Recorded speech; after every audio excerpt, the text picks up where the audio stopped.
Hello friend, कैसे हैं आप सब। राधे राधे। आज हम बात करेंगे आत्मा का परमात्मा से मिलन कैसे होता है। आत्मा के स्वरूप को समझना आत्मज्ञान है। अंग्रेजी में इसे सेल्फ रियलाइजेशन कहा गया है। आत्मज्ञान के अभाव के कारण व्यक्ति इस संसार में राग, द्वेष, क्लेश के कारण दुखों को प्राप्त करता है। समझदार व्यक्ति आत्मज्ञान प्राप्त कर इस जन्म के साथ अपने अगले जन्म को सुधार कर मोक्ष प्राप्त करता है। मनुष्य जन्म की सार्थकता इसी में है कि वह समय रहते इस सत्य से अवगत हो जाए कि जन्म लेने के बाद उसका अंतिम लक्ष्य मोक्ष प्राप्त करना है। धर्म शास्त्रों में मानव शरीर के विषय में कहा गया है कि यह भवसागर को पार ले जाने के लिए एक नौका समान है। इस देह में जो जीवात्मा का निवास होता है वह परमात्मा से जुड़ी हुई है। आत्मा को पहचाना ही आत्मदर्शन है। परमात्मा, आत्मा का परम रूप। साधारण इंसान परमात्मा को अपने से अलग समझता है, परंतु आत्मा और परमात्मा अलग अलग नहीं, बल्कि एक ही परम तत्व के दो नाम हैं।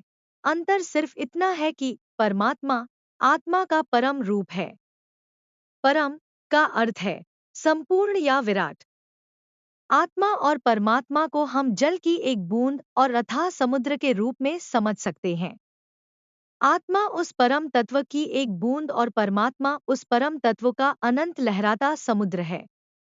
आत्मा, परमात्मा और शरीर के संबंध को समझाने के लिए धर्मशास्त्रों में अनेक उदाहरण प्रस्तुत किए गए हैं। मानव शरीर एक घड़े के समान है।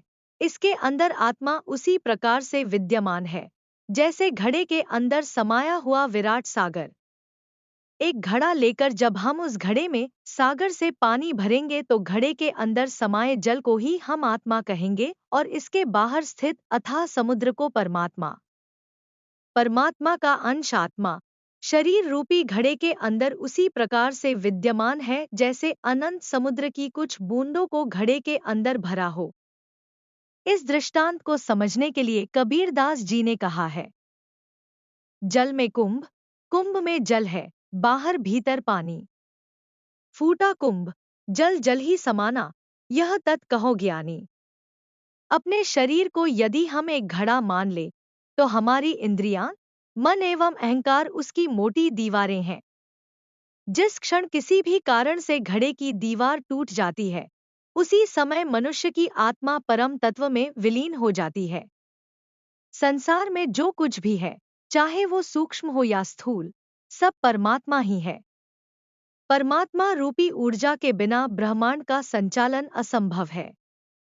पूरे ब्रह्मांड को एक ही ऊर्जा चला रही है। मृत्यु अंत नहीं, प्रारंभ है।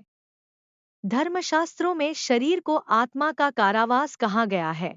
शरीर त्याग के समय शरीर बंधनों से जकड़ी हुई आत्मा की दशा सांपछूंदर जैसी होती है, क्योंकि शरीर का बंधन एवं मोह आत्मा को उस शरीर की ओर आकर्षित करता है और जब शरीर उस आत्मा को संभालने के लायक नहीं रहता तो व्यक्ति की आत्मा शरीर का कारावास तोड़कर बाहर निकलती है, जिसे मृत्यु कहते हैं।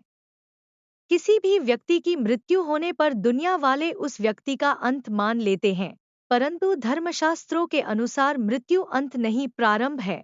इसलिए अच्छे कर्म हमेशा करते रहना चाहिए।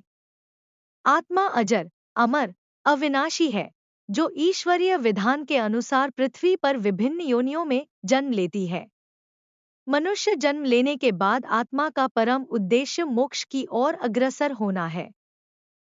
कड़वा सच, प्रत्येक दिन काल हमें मृत्यु की ओर सरका रहा है।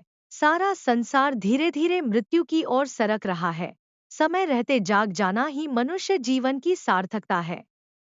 गरुड़ पुराण एवं गीता आदि धार्मिक ग्रंथों के अध्ययन से व्यक्ति को अपनी आत्मा से संबंधित तत्वों का बोध होता है। गीता के उपदेशों में भगवान श्री कृष्ण कहते हैं कि आत्मा का अंत नहीं होता, वह सिर्फ शरीर रूपी वस्त्र बदलती है। आत्मा, परमात्मा के अस्तित्व को सभी को समझना अति आवश्यक है। आत्मज्ञान के विषय में कबीरदास जी भी